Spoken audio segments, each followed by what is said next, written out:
Perfeito. Na realidade, uma desconceitualização.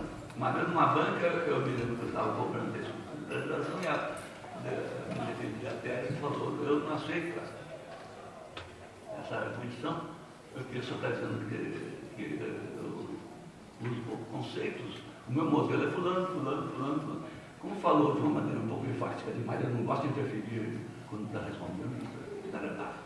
Mas falou de uma maneira tão enfática que parecia que eu tinha dito um despropósito.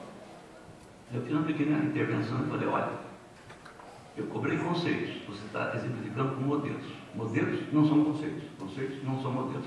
Acho melhor mudar de assunto, prefiro. Mudou imediatamente de assunto.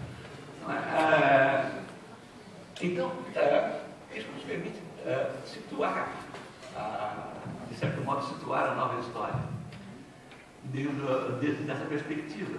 Já há tendências para voltar a acentuar, a colocar o acento na conceitualização.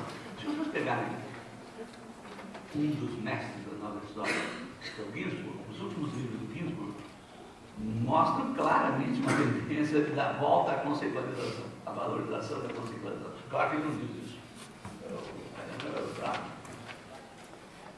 Isso permite, finalmente, situar muito rapidamente a questão do materialismo histórico. A questão do materialismo histórico é mais complicada, eu vou tentar resumir, dizendo o seguinte: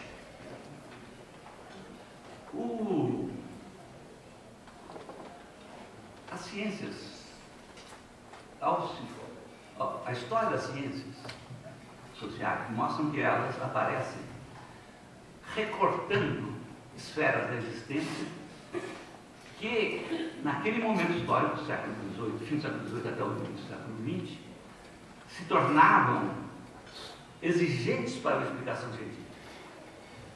Elas se dedicam a esse recorte e a constituir uma teoria sobre.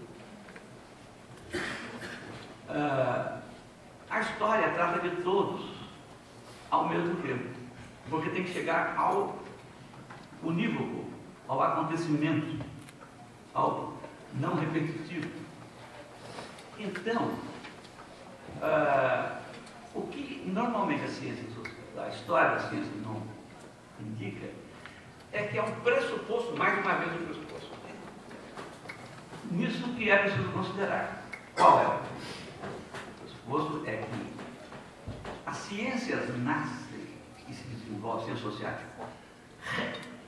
O nascimento e desenvolvimento das ciências sociais é o reconhecimento de que é impossível uma explicação científica de todas as instâncias ao mesmo tempo.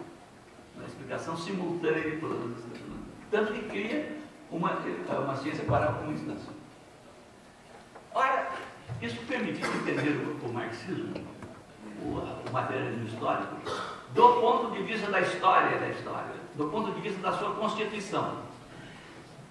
Se nós tomarmos os textos clássicos, 1859, Contribuição à Crítica da Economia Política, deixando 1848, Manifesto do Partido Comunista, 1859, Manifesto, 1867, primeiro volume do Capital, 90 e tal, o segundo e terceiro volume de trabalhos de Engels, sobretudo os chamados trabalhos históricos do Engels. O Engels escreveu um trabalho histórico, a Guerra dos Camponeses. Marx não escreveu nenhum trabalho histórico. O que se chama livros históricos do Marx não são panfletos políticos. Não está preocupado com isso. O ponto de partida deles não é a história. O ponto de partida dele é a dialética hegeliana. Mas isso não impede. Do ponto de vista ortodoxo, não impede. Eu estou brigando para a ortodoxia. Como é que fica desse ponto de vista?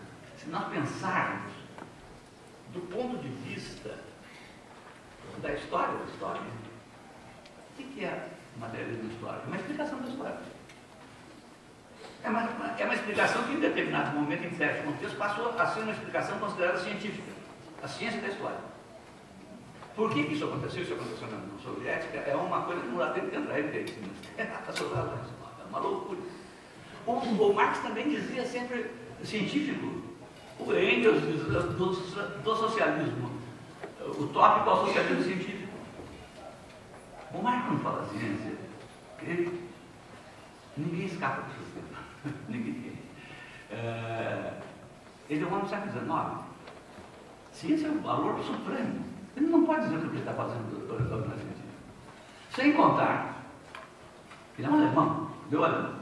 A palavra ciência em alemão, Wissenschaft, quer dizer, ciência quer dizer saber, quer dizer sabedoria, é a mesma palavra. O alemão tem várias sílabas para essas coisas. Bürgerlich em alemão quer dizer burguês, quer dizer civil. Às vezes ele põe Bürgerlich, quer dizer civil, às vezes a tradução dá a maior confusão. Eu acho que desse ponto de vista da história, da história e das ciências sociais, o aparecimento do materialismo histórico se dá no coração do período. É no meio do século XIX. Isso significa que o ponto de partida do Marx e do Engels, mas sobretudo do Marx, o Engels era menos fino, é o oposto do das ciências sociais. O das ciências sociais é de que você não pode teorizar as várias esferas da existência ao mesmo tempo. Eles partem axiomaticamente de que pode sim teorizar as várias esferas da existência ao mesmo tempo. E constitui uma teoria da história. Isso dá lugar a fazer história, depois baseado nessa teoria.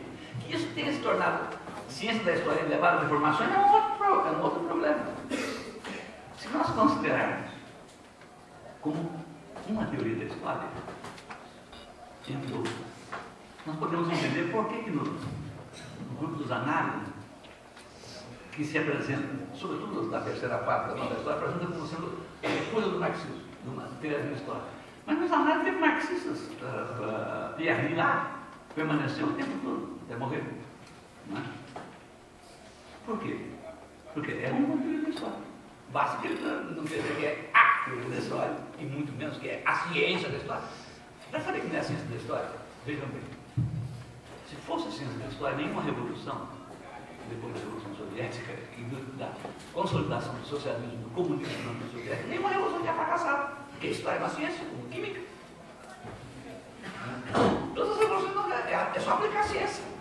Aplicar a ciência. Como um médico aplica um remédio no freguês. Às vezes mata, o freguês mata a doença. O fato de que as revoluções fracassaram fez com que, no mundo soviético, eles tinham que escolher entre duas coisas. Escolher nem pensar. Ou a história, ou o materialismo histórico não é uma ciência, ou tem que achar alguém que é culpado de não ter aplicado corretamente a ciência. Era mais fácil o segundo tipo. Põe na cadeia, manda para a Sibéria, mata o sujeito, ficou bandido. E assim vai repetindo, e é uma tragédia. Essa tragédia aparece no marxismo. É isso que explica por que a nova história se apresenta como... Porque entre as várias ciências da história, ciências retrospectivas, a única que se apresentava como uma ciência da história do conjunto é o marxismo. Então, a bateria desse segundo e terceiro volume do Fé da História é fantástico. Não? Só mesmo historiador para fazer um manifesto em 3 volumes, quase 700 páginas. Manifesto em 700 páginas. Vê que é gente desordenada. As discussões que eles fazem lá. Eu li esses 3 volumes. Eu li isso. Nenhum não se encontra, não. O Paul Vane lá faz umas coisas, vou falar um pouco mais. Mas então, vejam bem, isso significa que nos permite equacionar a nossa. Isso explica por que tem que haver o diálogo. Eu acho que isso explica por que eu fiquei dialogando com os meus colegas na história da legislatura. Eu disse, é preciso estabelecer relações entre as estruturas e os novos conceitos. Quando você está estudando um novo aspecto, uma nova esfera da existência, você... Qual é o pressuposto? Tem vários dos artigos lá na Festa da História que dizem isso. Aquele que fala que ele é realmente admirável. Assim, como o tema é novo, não pode usar o conceito velho. Tem que demonstrar isso. Tem que demonstrar. Por que não pode analisar com o conceito de ideologia, por exemplo, o discurso amoroso? Só demonstrar isso. Os frankfurtianos fizeram uma análise magnífica. Com base. Ou se diz, não, não pode, não dá certo. Não dá certo? Então inventa um conceito. Inventa outro conceito. Os historiadores, isso são, falam, como pertencente à CAC, à confraria, somos preguiçosos na procura do conceito. Eu estou aqui na minha, e cada um só fala daquele seu assunto, só dá curso sobre aquele assunto, o resultado ninguém sabe, mas a história é geral. Né? E nas bancas a gente fica cobrando. Por que não fez essa relação, por que não fez aquela? Eu também só leio sobre aquilo. Não é assim, vocês são professores, vocês sabem como é que é isso. Os alunos têm sempre razão. Só que bom, isso posto, eu vou fazer apenas uma rápida observação sobre historiografia brasileira.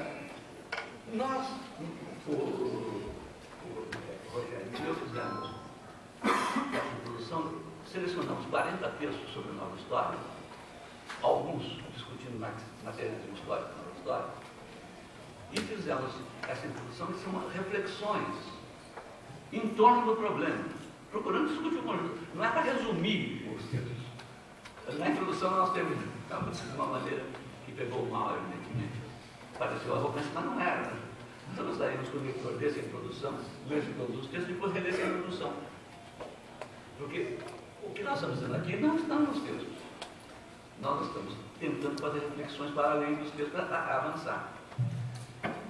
Como uma das características da historiografia brasileira moderna é o desenvolvimento dos estudos historiográficos. Se nós tomarmos no meu tempo, quando eu era estudante, só havia um historiador brasileiro que me dava historiografia, José Amaro Rodrigues. Passou a vida estudando historiografia para fazer um livro de historiografia brasileira. Como sempre ocorre, alguém que se dedica só a uma coisa, acabou só escrevendo o primeiro volume, historiografia colonial. Historiografia colonial. E não era historiografia brasileira porque ainda não era brasileira. Então, para a solução. Mas escreveu muitos outros trabalhos interessantíssimos. Isso é, se nós tomarmos hoje, historiografia, todo curso de historiografia, debate nas reuniões, nós aqui estamos dizendo historiografia. Então houve uma mudança radical. Nós não entramos na discussão dos autores brasileiros porque nós achamos que eles estão dentro desse debate.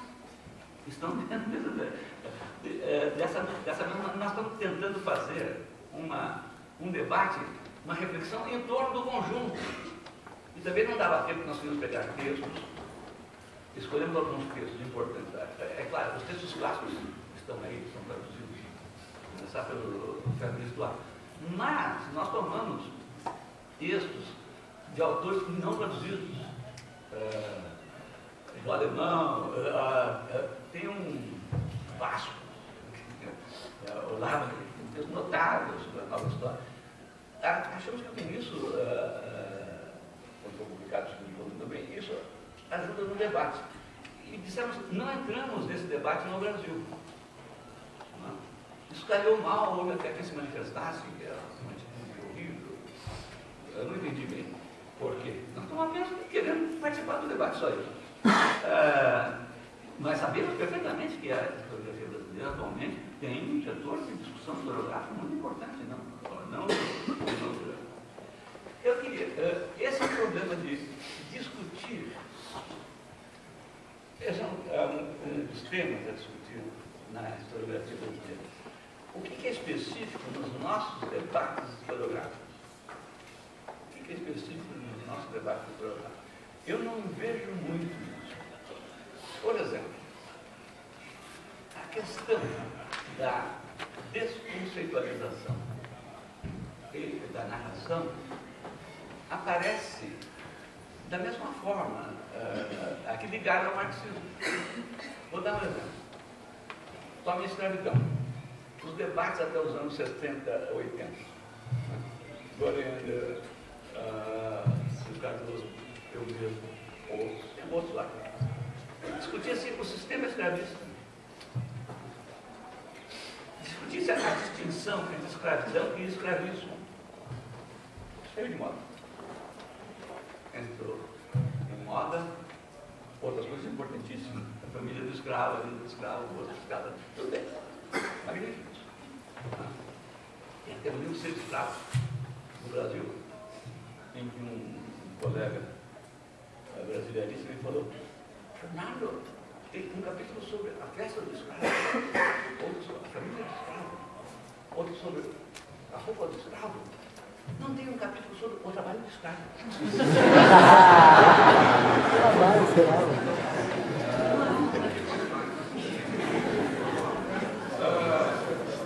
Mas, vejam, isso mudou. O debate mudou. Agora foi explicado o livro do Eric Williams. O livro do Eric Williams. Com uma introdução muito boa do Rafael Marquesa. Ele diz que é um livro importante, não é isso que é um livro datado. Eu tenho vontade de escrever um ensaio sobre o que é datado. Recentemente, um americano típico, Parrish, escreveu um livro sobre Slavery and History. Depois ele explica que é sobre a escravidão, o debate sobre a escravidão dos Estados Unidos. Ele não cita sequer o Eric Williams. Por um motivo muito simples. O Eric Williams é sobre a escravidão nas Antilhas inglesas, West Indies. West Indies tem que ser traduzido Antilhas, né? Não pode traduzir Índias Ocidentais. Tem um livro do nosso amigo da Columbia University sobre a escravidão na América Latina e no Caribe.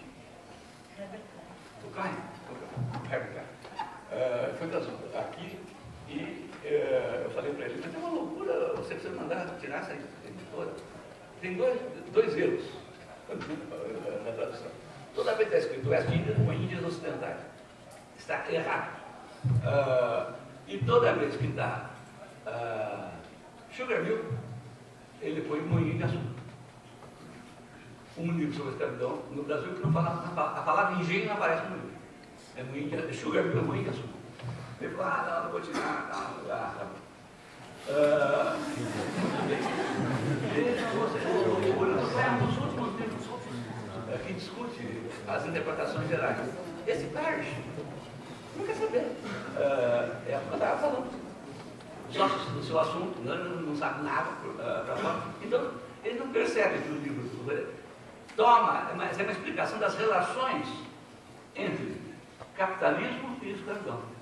Há relações ou não há? E essa é a pedra central. Também não distingue o que é central e o que é lateral. Há todo um livro com os ensaios sobre o Eric Williams. Eu li esse livro inteiro, cheguei à conclusão seguinte: quando eles acertam, a coisa não tem importância. Quando tem importância, ele tem razão. É aquilo que o Silvio Romero falou no livro do Oliveira Martins sobre o Brasil e as colônias portuguesas. O Silvio Romero leu o livro e falou assim: o que é novo não é bom, e o que é bom não é novo. Oliveira Martins. Bom, então, a primeira sugestão de pensar é pensar os estudos de historiografia no Brasil, fazer meta-historiografia no Brasil. O que são específicos aqui? O que distingue isso daqui do que se faz lá fora? A outra questão ligada a essa é um tema para pegar o específico. Os brasilianistas como tema. Eu me lembro que o Iglesias sempre falava: isso é um grande tema, eu gostaria de escrever sobre esse tema, os brasilianistas. Ele escreveu algumas coisas, alguns comentários sobre alguns livros do brasilianismo, mas o que pensava realmente? É um trabalho do brasileirista, coisa que nunca mais foi feita. As pessoas são tópicas. Eu falei isso uma vez pro meu caríssimo amigo Stuart Schwartz, que é um dos melhores brasileiristas. O único brasileirista do board, da American história para o Brasil. Marca de história do mundo. Só tem brasileirista lá. Nosso estudo. Eu falei sobre esse negócio brasileiro, ele falou, não sei por que você fica com essa mania. Nós somos historiadores, é a mesma coisa. Eu digo, ninguém gosta de ser objeto, todo mundo gosta de ser sujeito. Eu senti isso outro dia quando estava numa banca de uma aluna da outra menina que fez uma tese sobre o grupo de Marx, que tem mais de 100 páginas a meu respeito. Eu falei, mas isso é uma loucura. Eu ia sair da sala, não, foi um exercício de autoestima.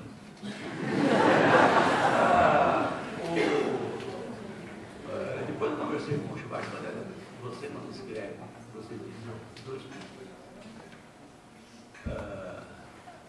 O curso americano e o curso em geral, e o brasileiro, pessoal, não é a mesma coisa. Nós, quando escrevemos para o povo brasileiro e para o povo em geral, muito remotamente. Ele falou, nada impede que o brasileiro faça história dos Estados Unidos, que começou a dar exemplo de alguns que fizeram. Tem mais exemplo. Não passava de uma. Você quer dizer que eu te dei exemplo dos americanos que estudam o Brasil?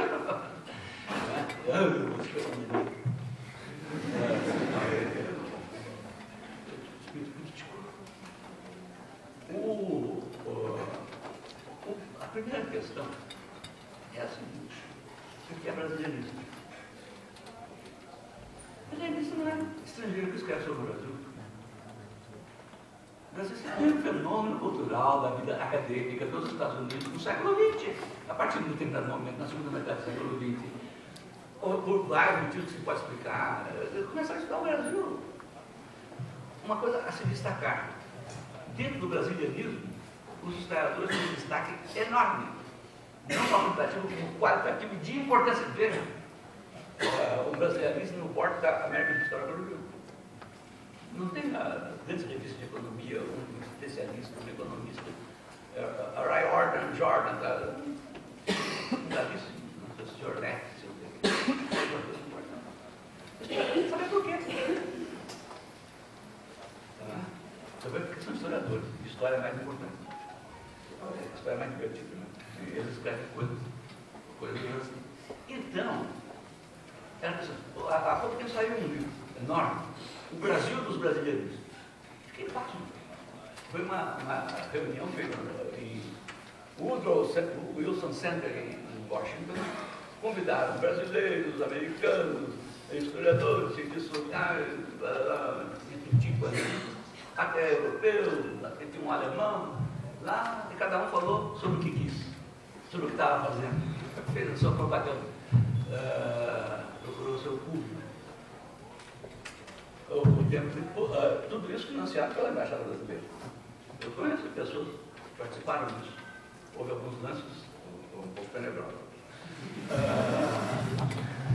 Pois bem, eu disse o seguinte: eu queria que me fizesse uma resenha. Eu falei, olha, eu vou fazer uma resenha muito curta. Abri o livro, eu li rapidamente e cheguei à conclusão que há um equívoco entre o título e o livro. Porque o título é O Brasil dos Brasilianistas. E o livro não trata desse assunto. O livro devia ser em páginas em branco. Porque não trata desse assunto. Trata do que as pessoas estão falando sobre o Brasil, do que estrangeiros estão falando sobre o Brasil. O Brasil dos Brasileiros é um livro que devia concluir dizendo assim: os brasilianistas, definidos quais são, indicam qual é o elenco, quais são as obras, viram a respeito do Brasil tais coisas que outros não viram. Esse é o Brasil dos Brasileiros.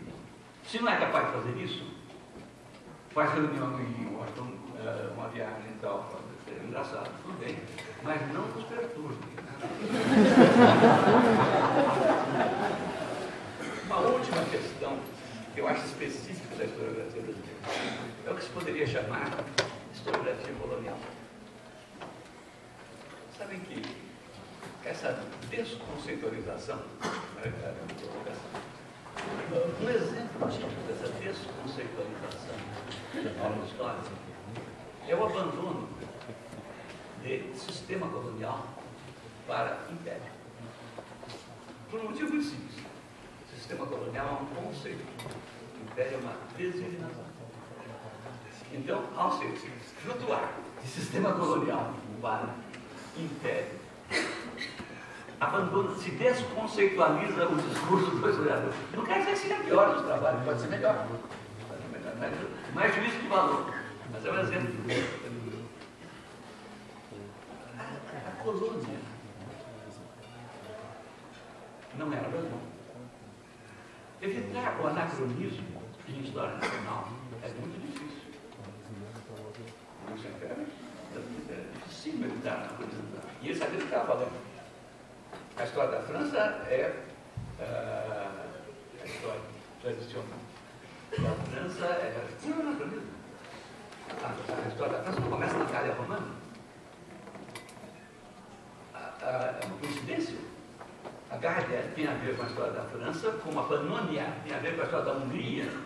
Sabe que havia uma província no Império Romano chamada Panônia, cujas fronteiras coincidem com a da Hungria atual, que é a Hungria depois do Tratado de Versalhes, não da grande Hungria, do Império Austro-Húngaro. Aliás, o próprio César, quando entrou na Gália, o que ele escreveu? Gália est de homines divisa in partes tres, quam unam in qualis diverge aliena dictani, tertium qui sonum lingua, sed de Gali nostri appellando. Não preciso traduzir. Ah, não, aqui não é católico. Eu pensei que eu estava na católica.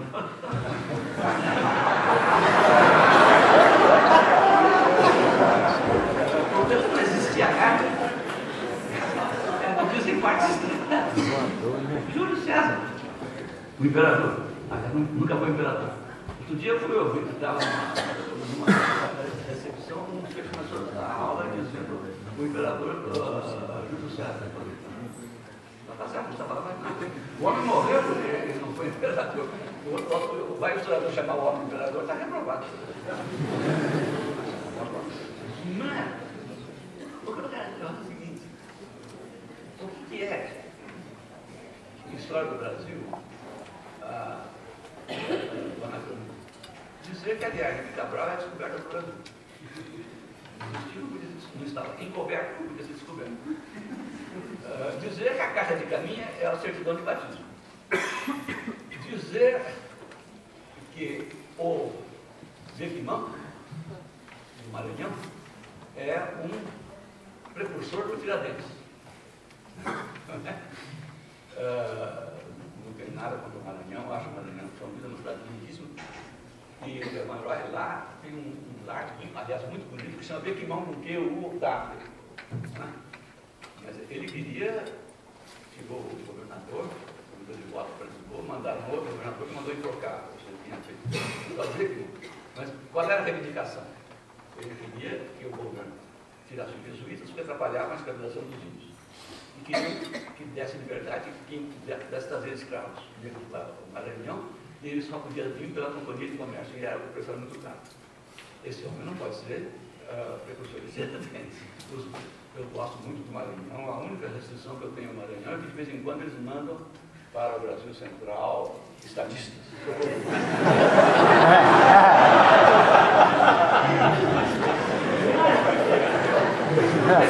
Estrutural. Nós tomarmos um nível estrutural, o que é evitar o anacronismo em história do Brasil? É não ver a colonização como algo que tende a virar uma nação. Nós sabemos que no século XIX, né? E que se organizou como Estado. Eles não sabiam. O problema é saber como que a colônia se transformou numa nação.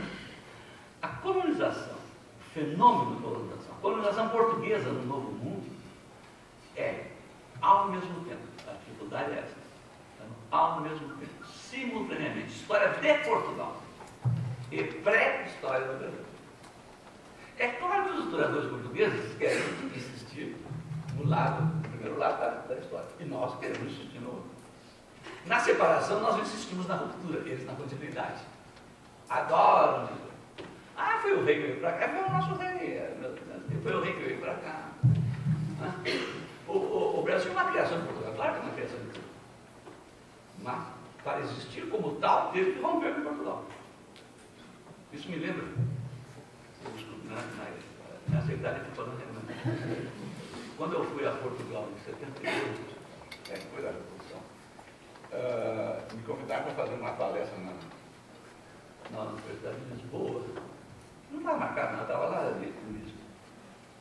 E falou, bom, tá bom, vou lá. Eu fico, achei espantado, 78 aqui no Brasil, estava muito pleno de democracia. Eu pus a mão na cabeça, depois que eu lembrei, não são eles que fizeram a revolução. Aí, mas eles me perguntaram sobre o que eu ia falar. Essa mania de que você fala, independência do Brasil. Achas que convém?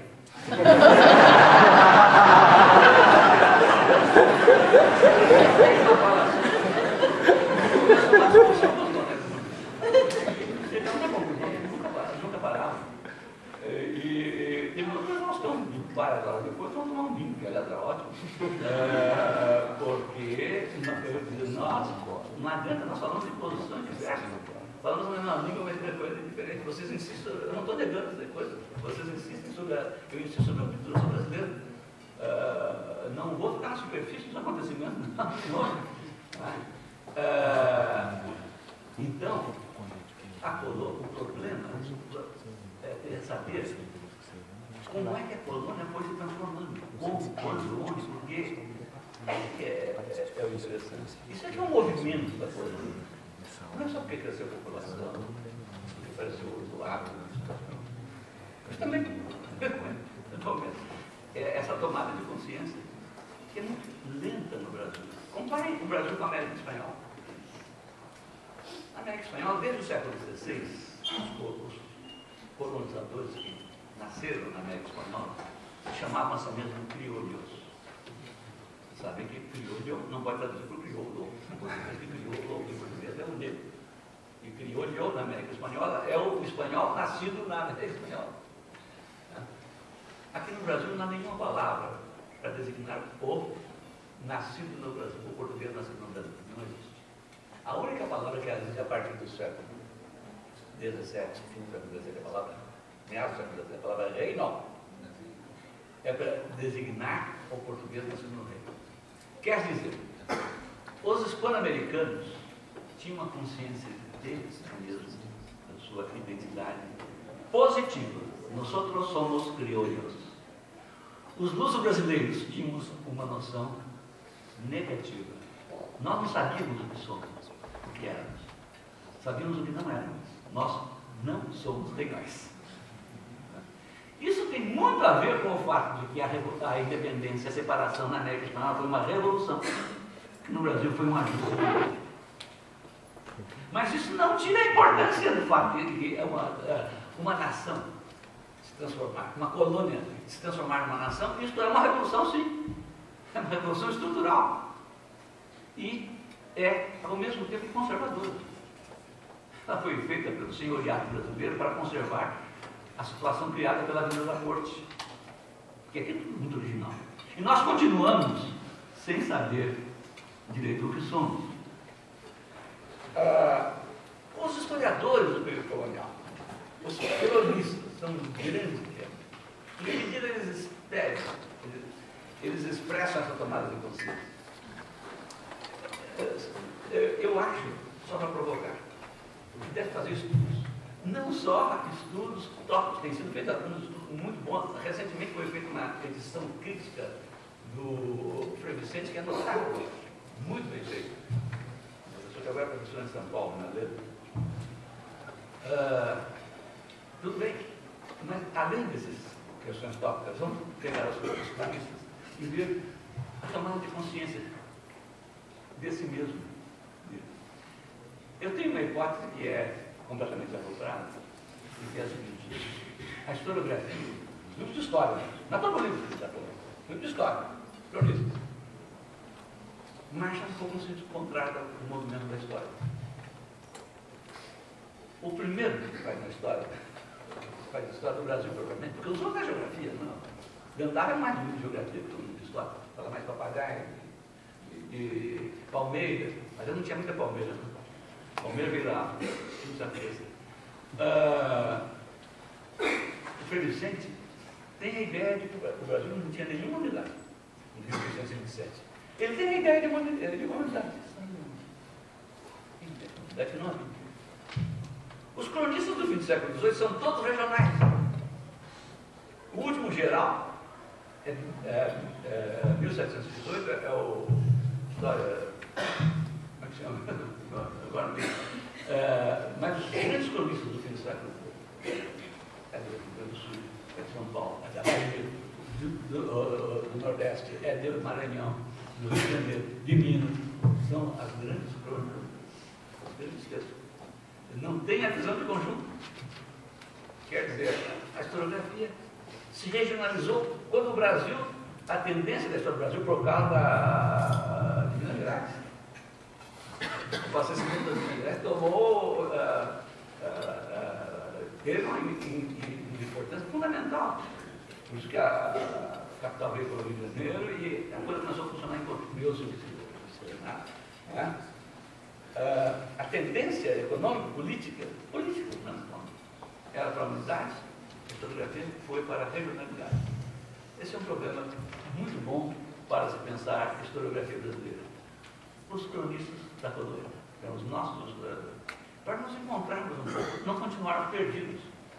Vejam, quando em 1918, em 28, Mário de Andrade tentou fazer um personagem que sintetizasse o brasileiro, escreveu Macunaíma, o herói sem nenhum caráter. As pessoas achavam que ele ia dizer que Macunaíma era um mau caráter. E o Mário de Andrade tem uma carta em que ele explica. Ele, de fato, o Macunaíma não era nem mau caráter. Mas eu quis dizer que ele era incaracterizável. Incaracterizável. Nós continuamos sendo um povo macunaímas. Talvez por isso sejamos interessantes. Os estrangeiros se interessam. Já falei demais, muito obrigado pela paciência.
Do evento, os nossos alunos no programa de pós-graduação que organizaram com o próprio professor Novaes, que nós então vamos abrir para possíveis questões.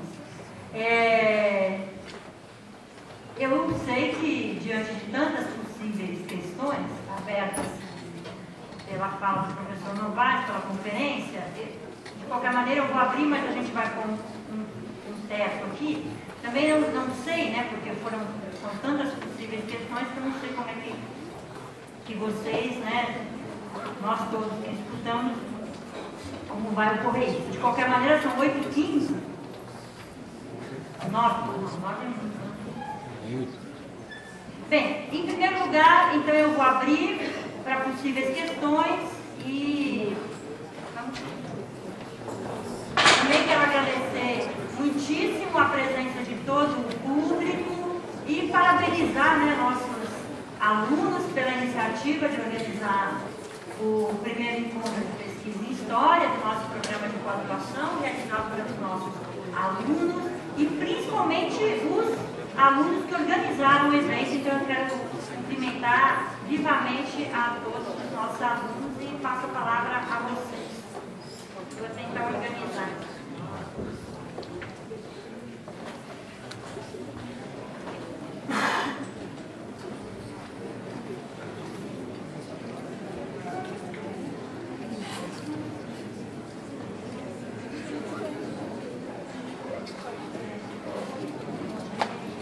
Pessoal, se houver questões, obviamente que elas podem ocorrer, não se sintam intimidados, eu vou pedir a vocês para virem aqui e falarem no microfone.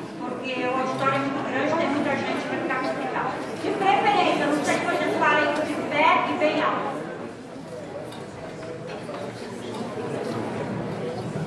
Bem, diante da timidez dos nossos alunos, eu vou abrir aqui a sessão de questões com uma questão que me incomoda muito há um tempo e eu acho que uma parte dos meus alunos compartilha dessa mesma inquietação.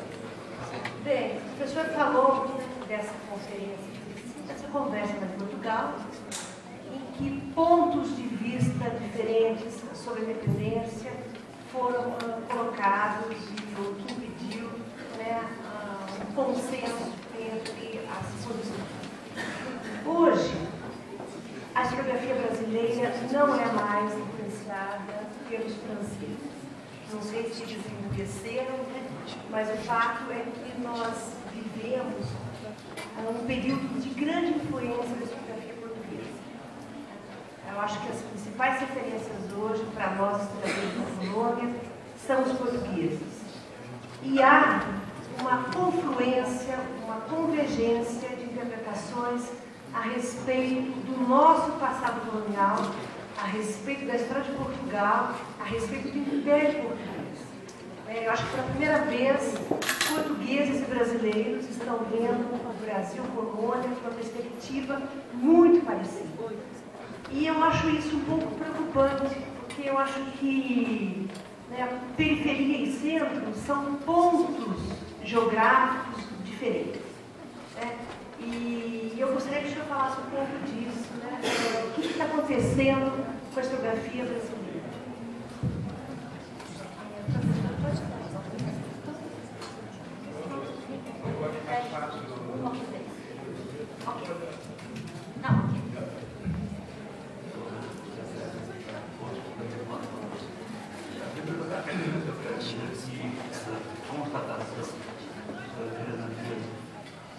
Da maior integração da historiografia brasileira portuguesa é um fato real e muito positivo.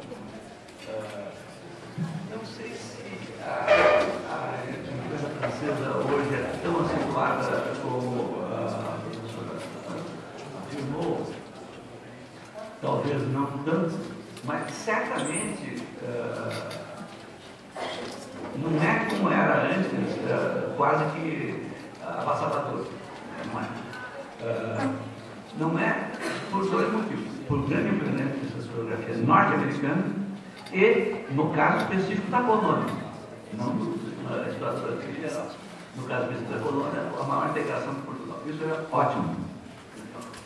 Isso não exclui que, como esse movimento está dentro do processo da nossa história, que tende a não é a considerar menos as estruturas, os movimentos dos sistemas e mais a reconstituição e a narração, se tenha abandonado a problemática do sistema da vida dele.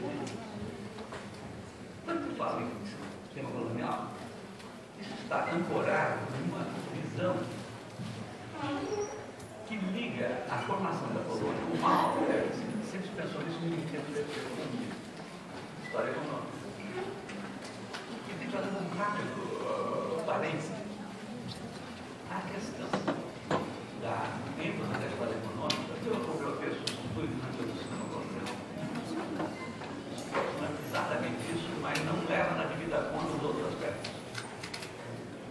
É uma versão da ligada da versão soviética. E se funda num equívoco, segundo o que eu falei aqui, o economicismo é uma confusão entre esfera da confusão entre esfera da existência e nível da realidade. Esfera da existência são ângulos pelos quais você vê a vida histórica de uma sociedade.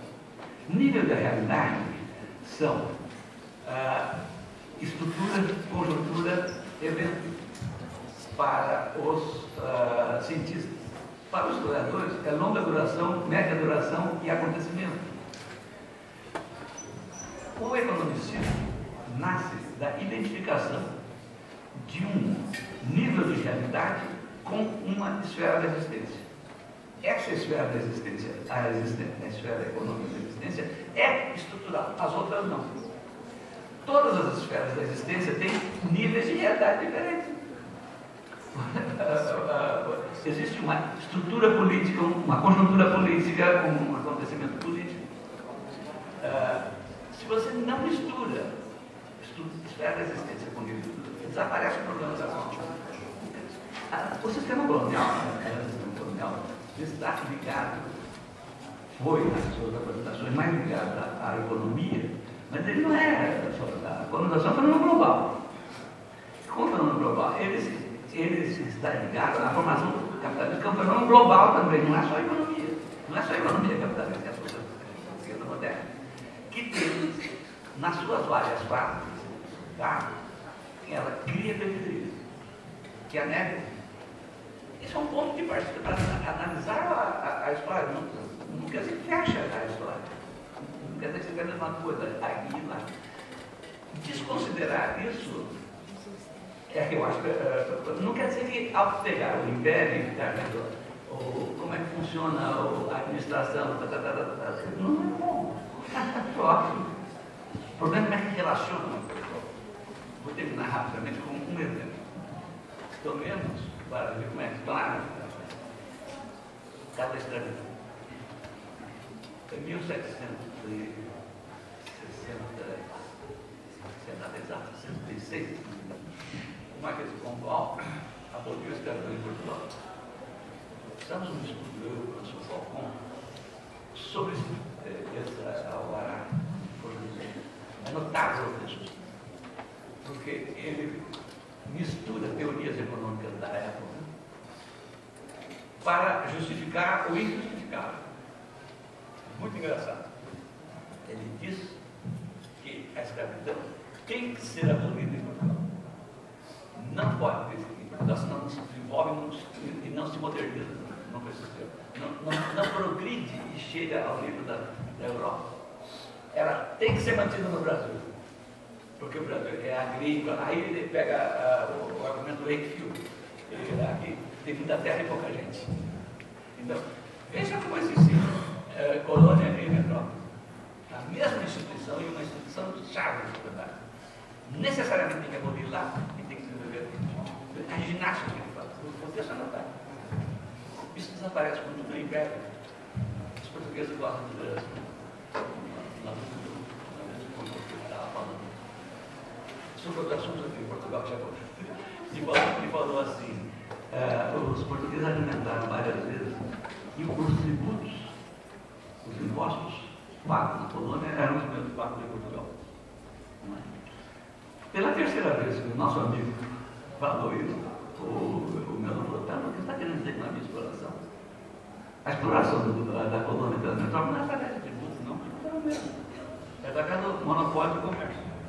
Não, eu sei, mas não fala, é isso assim. É muito engraçado. O quinto, todo o ouro produzido, paga o quinto para o meio, seja em Portugal, seja no Brasil. Só que não tinha ouro em Portugal. Quer saber que é? O ouro não foi para Portugal por causa do quinto. O ouro foi para pagamento das importações, é lá que vai. Veja, eu não estou contra os estudos seculares. Alguns são ótimos, outros não. O senhor precisa tentar entender. Aqui não vejo contra o sistema colonial. Ele diz, não, está enganado, isso aqui não é contra o sistema colonial. O que eu acho é que deve procurar manter as estruturas, as relações, procurar a relação, é isso que é importante. Professor, eu só fiz porque eu fico sempre preocupada que todo mundo que está aqui esteja ouvindo. Então eu só quis aproximar o microfone. Eu fico pensando que quem está no fundo do auditório talvez não esteja escutando, e foi só nesse sentido mesmo. De maneira nenhuma cortar a sua palavra. Houve um pedido aqui pelo Gabriel Ávila, que é um dos organizadores, de perguntas que poderiam ser feitas através de anotação e encaminhar para a mesa. A minha única preocupação preocupação, a gente nunca sabe, é muito difícil prever isso, é que se ocorrer um número muito grande de perguntas, nós temos um tempo limite aqui. Então, é por isso que eu falei mais no sentido das pessoas fazerem as perguntas oralmente, porque vai chegar um momento em que nós vamos, infelizmente, temos que encerrar. E se vierem várias perguntas escritas, como que a mesa vai resolver? Não sei. Então o professor Vilauta se inscreveu e eu queria fazer uma pergunta também, e não sei, também, na medida do possível, porque temos, né, um limite de tempo e para isso. Eu acho que se trouxerem as pessoas, a gente acredita que são muitas, dá para responder todas. Então, ok, se alguém quiser então encaminhar por escrito,